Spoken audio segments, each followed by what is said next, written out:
Merci de nous suivre, merci de nous rejoindre. Tout de suite, les trois titres retenus. Enfin, hier, dans la commune de Cocody, des travaux de la CGC Academy 2019, 7 chefs d'entreprise ont été récompensés lors de cette 8e édition. Ces dirigeants ont reçu les encouragements du vice-président de la République de Côte d'Ivoire, Daniel Kablan-Duncan. À Nuazué, dans la région est du pays, le gouvernement, aux côtés des familles des victimes de l'accident de la circulation qui a fait récemment 18 morts et de nombreux blessés, le ministre des Transports, Amadou Koné, annonce des campagnes de sensibilisation plus intensifiées. Enfin, au Nigeria, la découverte d'un lieu de torture. Plus de 300 jeunes garçons ont été maltraités dans une école coranique du nord du pays. Soyez les bienvenus. Bonjour à tous. 7 dirigeants d'entreprise ont donc été récompensés hier dans la commune de Cocody lors de la clôture de la CGC Academy 2019. Rencontre en présence du vice-président de la République de Côte d'Ivoire. Daniel Kablan-Duncan a encouragé les récipiendaires et les autres entrepreneurs à poursuivre la quête de l'excellence. Les temps forts de cet événement avec Francis Boispo. C'est la dernière marche de la 8e édition de la CGC Academy. Ce dîner gala auquel a pris part le vice-président de la République a été marqué par plusieurs distinctions dont on retiendra le prix du jeune entrepreneur, les meilleurs entrepreneurs et managers, ainsi que le prix du meilleur partenaire du secteur privé 2019. Si l'administration des douanes est récompensée, c'est un secteur privé à la hauteur de la tâche qui vaut à cette administration d'avoir cette récompense et nous sommes très très fiers. Ce prix de la CGC est d'abord un encouragement pour moi et pour toutes mes équipes pour le travail que nous abattons pour la distribution des instruments du savoir en Côte d'Ivoire. Pour le vice-président de la République, Daniel Kablan-Duncan, la CGC Academy a gagné en notoriété. Cette 8e édition est un véritable succès. En effet, on a noté 5200 participants et 85 délégués venus de l'extérieur. Ce forum a également consacré une belle page, vous le savez, aux jeunes entrepreneurs, futurs leaders de demain. Ceux-là même qui sont appelés à relever le défi de la 4e révolution industrielle. Cette 8e édition consacre également l'engagement réciproque du secteur privé et du secteur public, afin d'asseoir un environnement des affaires propice à une croissance forte, durable et inclusive. Plateforme d'échange entre secteur privé et administration publique, la CGC Academy s'est voulu un laboratoire d'idées pour booster le développement des entreprises africaines. Le président rwandais Paul Kagame a enrichi les débats, s'appuyant sur l'expérience de son pays. Je voudrais, au nom du président de la République, son Excellence M. Alassane Ouattara, réitérer nos très vifs remerciements à son Excellence M. Paul Kagame, président de la République du Rwanda, qui nous a fait l'insigne honneur de rehausser de sa présence distinguée cette 8e édition de la CGCI Academy. En vue d'asseoir un écosystème favorable à la création de richesses dans les pays africains, hommes d'affaires et jeunes entrepreneurs se sont donné rendez-vous à la 9e édition de CGC Academy en 2020 à Abidjan. Fin hier de la CGC Academy 2019, les organisateurs et participants ont exprimé leur satisfaction. C'est une 8e édition réussie selon eux. La preuve, un protocole d'accord entre les patronats ivoiriens et rwandais a été signé pour renforcer la coopération bilatérale. Les femmes, une fois de plus, encouragées à entreprendre. Elles ont participé récemment à la 2e édition du Forum des héroïnes. Au programme, des panels, ateliers de formation et autres échanges sur l'entrepreneuriat féminin. David Soyo et Jean-Marc Djadji. L'attitude est studieuse. Des femmes à l'écoute d'autres femmes. Des coachs, ces dernières sont des dames qui ont réussi à s'imposer dans leurs différents domaines d'activité.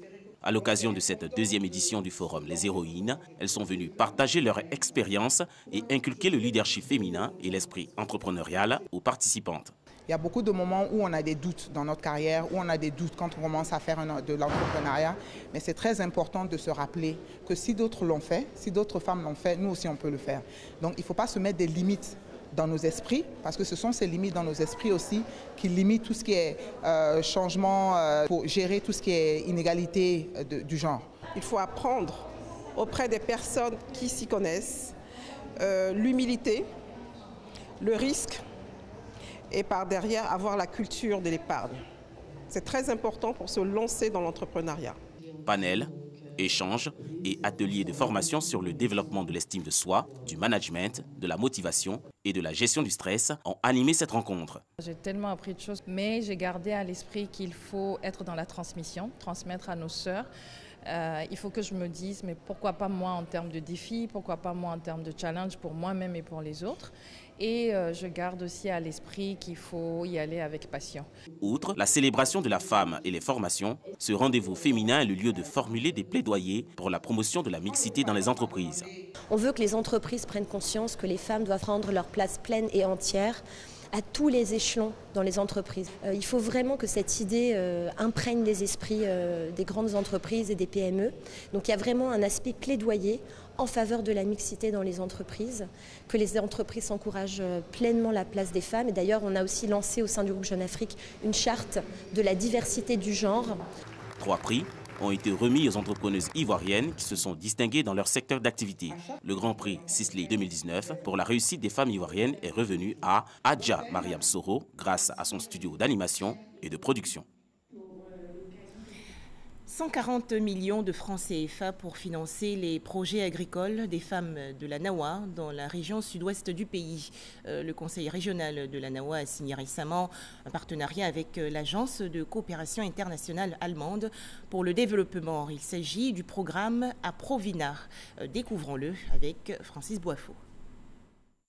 La phase pilote du projet Aprovina, fruit du partenariat entre le conseil régional de la Nawa et l'Agence allemande de coopération internationale, GIZ, concerne 60 femmes exerçant dans le secteur agricole. Les femmes recevont toute l'aide possible, c'est-à-dire que donc, le financement de leurs intrants, de leurs services de production sera assuré par ce financement-là. Le global du financement est de 350 000 francs par femme, divisé pour 50% par une subvention et 50% par un financement à crédit. Le taux de crédit tourne autour de 8%. Nous avons non seulement des produits vivriers. Au départ, on avait des difficultés d'écoulement de nos productions, mais aujourd'hui, avec ce projet, on part de la production à l'écoulement jusqu'à la commercialisation. Donc ça va renforcer davantage les ressources de nos femmes. Le projet Aprovina a été lancé par le président du conseil régional de la Nawa, Alain Richard Donvaï. Ce projet bénéficie d'une subvention de la coopération allemande et d'un fonds de garantie logé au conseil régional. Le conseil régional a créé ce fonds de garantie pour les femmes et les jeunes de la Nawa. Aujourd'hui, nous en sommes à 140 millions. J'espère que l'année prochaine, nous pourrons ajouter 70 millions encore à ce fonds et au fur et à mesure, ce fonds va grandir et permettre donc de financer un certain nombre de projets, de bons projets, en tout cas dans la Nawa. Objectif, favoriser l'autonomisation des femmes rurales dans la région de la Nawa. Autre actualité, la foire commerciale de la communauté économique des États de l'Afrique de l'Ouest. Plusieurs pays, dont des exposants d'Afrique du Nord, ont présenté leur savoir-faire au grand public. La foire commerciale de la CEDEAO s'est tenue récemment dans la commune du Plateau. Les détails avec Jean-Louis Gbangbo. Ils ont momentanément abandonné leur stand pour prendre part à cette rencontre informelle. Ces exposants de la foire de la CEDEAO et des pays amis venus de divers pays d'Afrique du Nord veulent approfondir les relations commerciales avec leurs homologues de la Côte d'Ivoire. Pour le moment, on n'a pas encore concrétisé des contrats, mais c'est le but de notre présence ici à la foire de CEDEAO. Pour être en Côte d'Ivoire, c'est bon, c'est fait. Pour être à la foire, c'est fait. Mais pour être partout en Côte d'Ivoire et partout en Afrique, c'est ce qu'on cherche et c'est notre objectif. La foire, un cadre de vente, mais aussi d'échange et de valorisation des produits pour ces opérateurs étrangers et les acteurs locaux de l'espace CEDEAO. Notre participation, d'abord, c'est se présenter aux autres pays, à la recherche des partenaires et à la recherche des clients qui viennent découvrir nos produits artisanaux. Nous recherchons des pays, des marchés hors de la CEDEAO et même du monde entier. Parce que quand on fabrique un produit, on ne se limite pas seulement chez soi. La foire de la CEDEAO et des pays amis se tient du 7 au 16 octobre. 10 jours donc pour promouvoir et profiter des opportunités de cet espace communautaire de plus de 300 millions de consommateurs. Un tout autre sujet à présent. Quelle solution face aux menaces d'inondation à Abidjan et dans les autres villes du pays pendant la saison des pluies? Le comité interministériel s'est réuni récemment pour réfléchir sur un plan d'action visant à prévenir les dégâts provoqués par les fortes précipitations. Les détails à Boussanogo. Cette rencontre du comité interministériel au ministère de la Sécurité et de la Protection sociale visait à faire le point de la situation après quelques jours de fortes pluies dans le district d'Abidjan et partout en Côte d'Ivoire. Le bilan qu'on peut faire à ce jour est d'une dizaine de morts, mais qui ne sont pas tous survenus au cours de ce week-end et qui ne sont pas tous directement liés aux intempéries que nous avons connues. Le gouvernement a pris des mesures. Il s'agit de l'assistance à apporter aux victimes, à tous les sinistrés, en ayant fait un point exhaustif, mais aussi de faire passer des messages d'alerte, de façon à ce que, au regard des prévisions météo qui nous annoncent que pour les jours à venir, les intempéries pourraient reprendre, que tout le monde observe des mesures de prudence et respecte les consignes d'alerte qui sont données. Il n'est pas exclu que très bientôt, qu'on puisse procéder à des opérations de déguerpissement parce que des campagnes de sensibilisation ont déjà été menées. Par ailleurs, il invite les populations à éviter des comportements que nous appelons des comportements à risque, jeter des déchets solides dans les voies de passage d'eau et éviter donc de se retrouver dans des endroits à risque, notamment libérer les sites où on pourrait être victime d'éboulements. Les différents ministres se sont donné rendez-vous pour une concertation plus poussée afin de prévenir les dégâts causés par les pluies à Abidjan et dans les villes de l'intérieur. Après les fortes pluies qui se sont abattues récemment sur le district d'Abidjan et qui ont causé des dégâts matériels, l'heure est aujourd'hui à l'état des lieux. Première étape, la commune de Cocody, l'agence de gestion des routes, a évalué les dommages. L'AGEROUTE souligne qu'elle procède à la surveillance accrue du réseau routier national. On en parle avec Jean-Louis Gbangbo. 211 mm, c'est la quantité de pluie tombée le week-end dernier sur la commune de Cocody. Une importante précipitation qui a causé dans cette commune, comme dans bien d'autres à Abidjan, d'importants dégâts. Qu'en est-il des ouvrages routiers? C'est ce que cette équipe de l'AGEROUTE est venue constater. En prélude à chaque saison des pluies, l'AGEROUTE mène une opération d'entretien des ouvrages d'assainissement. Nous sommes venus sur ce site qui est l'accès à la cité Zinso d'Atoban. Cet accès a été entièrement réaménagé. Il s'agissait en fait de l'effondrement du remblai. Nous avons reconstitué le remblai et réhabilité la chaussée sur environ 300 mètres linéaires. Voilà, et tout est OK depuis pratiquement un an. Cette visite sur ce site n'est pas fortuite. Selon des publications sur les réseaux sociaux, ce pont, comme cet axe routier à la cité Soleil 1 à Angre 8e tranche, réhabilité en 2017, avait été totalement dégradé par les dernières pluies. Sur le terrain, le constat est tout autre. Cette image que nous voyons, c'est une image qui avait été laissée sur les réseaux sociaux. C'est une image qui concerne la voie d'accès à la cité Abri 2000 par la pharmacie 8e tranche. Donc c'est une voie qui avait été dégradée lors des saisons des pluies précédentes, d'avant 2017. Nous notons que ce sont ces mêmes images qui reviennent à chaque saison des pluies. C'est un montage et depuis 2017, la voie a été réhabilitée et très praticable. Tout en dénonçant ces actes, le directeur voirie et réseaux divers de l'AGEROUTE a exhorté la population au civisme dans l'utilisation des ouvrages routiers. L'équipe a sillonné d'autres ouvrages récemment réalisés ou réhabilités à Cocody, tous encore intacts. D'autres visites seront également réalisées dans les autres communes du district d'Abidjan. À présent, ce drame à Agnassoué, localité située dans la région est du pays. 18 personnes ont trouvé la mort il y a quelques jours dans un accident de la circulation. Le ministre des Transports, Amadou Koné, est allé transmettre la compassion du gouvernement aux familles des victimes. C'est un reportage de Herman Yamia. La vitesse et l'imprudence des chauffeurs des véhicules de transport en commun ont encore tué. Ce véhicule que vous voyez sous une pluie battante a causé la mort de 18 personnes le samedi 12 octobre dernier à l'entrée d'Agnassoué, sous-préfecture située à 22 km d'Abengourou. L'accident s'est produit aux environs de 11 heures. La voiture étant en plein a loupé le virage et a fait un tonneau. Malheureusement, le pire s'est produit. 9 morts sur le champ. Il a eu un bébé de quelques mois et un enfant entre 4 et 5 ans. Sur les 23 passagers à bord du véhicule en surcharge, l'on enregistre seulement 5 rescapés. Ils sont hospitalisés au CHR d'Abengourou et dans un CHU à Abidjan. Informé de ce drame qui a endeuillé de nombreuses familles, le ministre des Transports s'est rendu sur les lieux de l'accident et aussi à Agnibilé-Kourou pour exprimer la compassion du gouvernement aux parents des victimes. Amadou Koné les a assurés que toute la lumière sera faite sur cet accident. Il y a eu des arrestations, des enquêtes qui sont en cours et vous assurez que la lumière sera faite sur cet accident-là pour comprendre ce qui s'est passé. Plusieurs dispositions seront prises après. Aucun accident grave, sérieux ne va rester sans enquête et sans résultat que vous allez connaître. Après Agnibilé-Kourou, le ministre des Transports s'est également rendu au CHR d'Abengourou pour apporter le réconfort de l'État aux 4 blessés, dont le chauffeur du véhicule incriminé. Avant de quitter Abengourou, Amadou Koné a rencontré les acteurs du transport.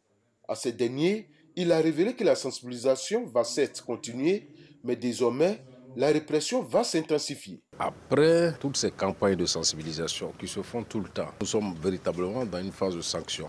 Avec la réactivation de la commission de retrait des permis, ils risquent de voir leur permis retiré. La commission a commencé à siéger en décembre. À ce jour, nous avons plus de 300 permis qui ont été retirés, parfois pour 20 ans. Donc nous allons continuer, cette commission se réunit tous les mois. L'ex-administrateur pour la Côte d'Ivoire à la Banque africaine de développement a indiqué que l'agrément de transporteur de l'entreprise mise en cause dans cet accident sera simplement retiré. Selon lui, de 2017 à ce jour, ces véhicules ont causé la mort de plus de 30 personnes sur l'axe Abidjan-Agnibilé-Kourou. Depuis la mise en service en 2016 de cet axe réhabilité, plus de 100 accidents mortels ont été enregistrés. Poursuivons avec cette rencontre à Abidjan initiée par le comité régional de coordination des opérations de recherche et de sauvegarde de l'Union économique et monétaire ouest-africaine. Les 8 pays membres, dont la Côte d'Ivoire, ont réfléchi sur les actions à mener pour mettre en place des structures et services de recherche et de sauvetage fiables en mer. Objectif, prévenir d'éventuelles crises et garantir la sécurité des personnes et des biens. Nadia Edja, Ishak Koné. Insuffisance de la recherche du sauvetage lors des accidents en mer, pêche illégale, rejet de résidus d'hydrocarbures dans les eaux territoriales. Voici autant de défis du transport maritime qui nécessitent le renforcement du dispositif de surveillance. Une ambition qui justifie cette réunion du comité régional des opérations de recherche et de sauvetage en mer. Pour pouvoir résoudre ces problèmes et pour anticiper sur d'éventuelles situations, l'UEMOA a décidé de mettre en place une redevance communautaire pour permettre à tous les centres nationaux et à toutes les administrations maritimes de se prendre en charge. Et c'est ce qui va être expliqué. Et pour terminer, il y aura un exercice stable pour mettre en exergue les responsabilités des uns des autres en cas de sinistre. Malgré une faible part de 3% au trafic mondial maritime, les pays de l'Union économique et monétaire ouest-africaine dépendent en grande partie des transports maritimes. Plus de 90% de leurs exportations se font par cette voie. L'économie des États de l'UEMOA est profondément tributaire des transports maritimes et dans une certaine mesure de l'exploitation des ressources minérales sous-marines. Je souhaite qu'au sortir de la réunion du comité d'orientation, des décisions fortes soient prises pour garantir la sécurité des biens et des personnes dans les espaces maritimes. Notons que sur les 8 pays de l'UEMOA, 5 dont la Côte d'Ivoire sont des États côtiers. Par ailleurs, le Centre national de recherche et de sauvetage en mer de la Côte d'Ivoire est désormais le centre principal de la sous-région. Je vous donne à présent lecture de ce communiqué de la présidence de la Commission électorale indépendante. Dans le cadre de la mise en place de ces démembrements locaux, la Commission électorale indépendante invite les partis ou groupements politiques ayant proposé des membres à la Commission centrale à une importante réunion d'information le lundi 21 octobre 2019 à 10 heures précises à son siège d'Abidjan, de Plateau, Carrefour Duncan. Chaque parti ou groupement politique devra se faire représenter au maximum par 3 personnes.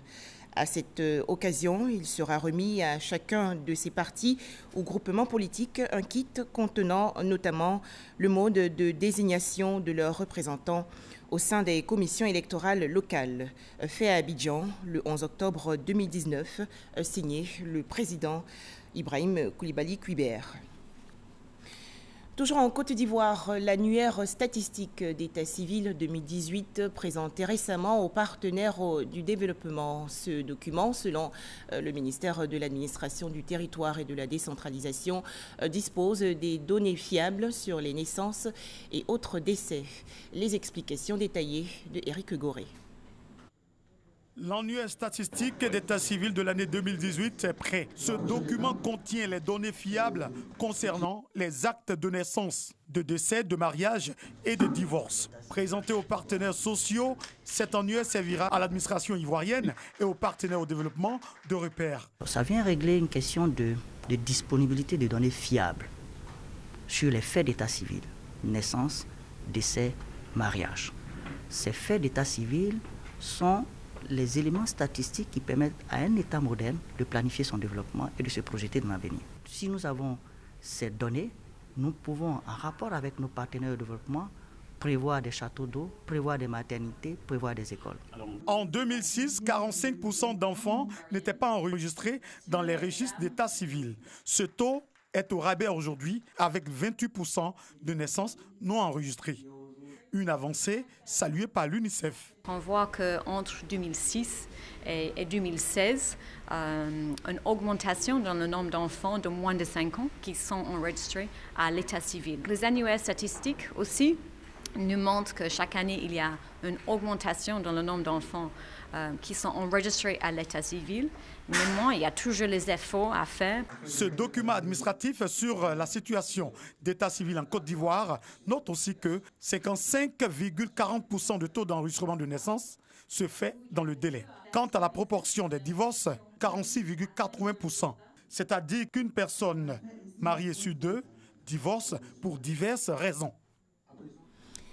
Comment un fonctionnaire peut-il changer d'emploi au cours de sa carrière, et cela en fonction des besoins de l'administration publique? Cette question était il y a quelques jours au centre d'une rencontre dans la commune du Plateau. Les précisions de Jean-Marc Djadji. La mobilité professionnelle, conditionnalité et mise en œuvre dans l'administration publique est le thème des échanges entre les administrateurs du ministère de la fonction publique et les journalistes sur les procédures de délivrance des actes de mobilité professionnelle. Ils exhortent les agents de l'État à respecter les conditions légales en cas de disponibilité, de détachement, de démission et de mise à disposition pour une administration plus performante. Il faut constater que beaucoup de fonctionnaires, c'est malheureux de le dire, n'aiment pas souvent leur emploi d'origine. Ils souhaitent changer l'emploi pour avoir de meilleures sources de revenus. Cette mobilité-là est encadrée par un certain nombre de tests. Pour changer d'emploi, c'est possible. Il faut que l'emploi soit du même grade. Il faut que vous ayez fait 5 ans au moins d'activité dans votre emploi d'origine. Il faut que votre ministère technique accepte, c'est-à-dire qu'il motive votre demande. Il faut que vous prouvez que vous avez fait une formation complémentaire vous permettant d'assumer votre nouvelle tâche. Et il ne s'agit pas de voir des gens se déplacer ça et là au cours de l'année et à ne pas travailler. En faisant ce cadrage pour mieux maîtriser le flux ou les déplacements ou la mobilité professionnelle, ça permet non seulement de mettre tout le monde au travail et d'en tirer profit. La deuxième édition du petit déjeuner de presse du ministère de la fonction publique s'inscrit dans son plan stratégique de communication dont la mise en œuvre couvre la période 2017-2020. Un tout autre sujet à présent, l'harmonisation des plans de construction de bâtiments scolaires en Côte d'Ivoire au centre d'un atelier. Il s'agissait pour les participants d'identifier et de valider un programme commun de construction d'établissements scolaires respectant les normes internationales. Mamadou Kouassi. Chaque année, les collectivités territoriales, les organisations civiles et des particuliers bâtissent des infrastructures scolaires. Mais nombreux sont ces bâtisses destinées à accueillir les élèves qui ne respectent pas les normes. Le ministère de l'Éducation nationale, de l'enseignement technique et de la formation professionnelle veut mettre de l'ordre. Pour l'initiative, le ministère bénéficie du soutien de l'UNICEF. Un plan unique de construction des salles de classe et des équipements répertoriés sont arrêtés. C'est ce qui ressort d'un atelier de planification et de validation des plans types d'écoles, de collèges et de lycées et des équipements scolaires. Pour la construction des établissements, vous voyez des gens qui se mettent seulement sur peut-être 500 mètres carrés et puis des écoles sans terrain de sport, il n'y a pratiquement rien. Quelquefois même c'est difficile, il n'y a aucune adduction d'eau. C'est difficile et lorsque un enfant, vous êtes dans un établissement où il n'y a pas d'adduction d'eau, ça agit négativement sur les enseignements. Nous voulons par exemple que toutes les écoles puissent trouver des latrines, des points d'eau, des tables bancs, tout ce qui permet enfin à un enfant d'être à l'aise, de se sentir à l'aise et que l'enseignant aussi puisse enseigner dans de très bonnes conditions. Il s'agit d'harmoniser les différents plans de construction et de leur vulgarisation. Représentant la ministre Kandia Kamara, le directeur de cabinet du ministère s'est voulu ferme quant au respect des recommandations de cet atelier pour un meilleur encadrement des élèves. Pour réussir un enseignement de qualité, l'environnement est déterminant. Il s'agit au moins de réaffirmer les standards, de faire en sorte que autour de ces standards, les interventions nouvelles, tous les projets nouveaux de construction vont aller dans cette direction. Cet atelier de validation des plans de construction des écoles, collèges et lycées a vu la participation de plusieurs ministères techniques, notamment ceux en charge de la construction, de l'environnement et de l'assainissement. Un reportage de Mamadou Kouassi. Pour terminer, l'actualité nationale, la 3e édition du prix Cheikh Yacouba Sylla. Les meilleurs acteurs du développement ont été récompensés. C'est une initiative de l'organisation non gouvernementale Investir. Hermance Zirignon et Godefroy Okambawa. Né en 1906 au Soudan colonial, l'actuelle République du Mali, et à cause de ses convictions, Cheikh Yacouba Sylla a été porté à Sassandra en Côte d'Ivoire en 1930 par une mesure colonialiste visant à le réduire au silence. Homme de paix et surtout de culture. Aujourd'hui, l'homme continue d'être honoré.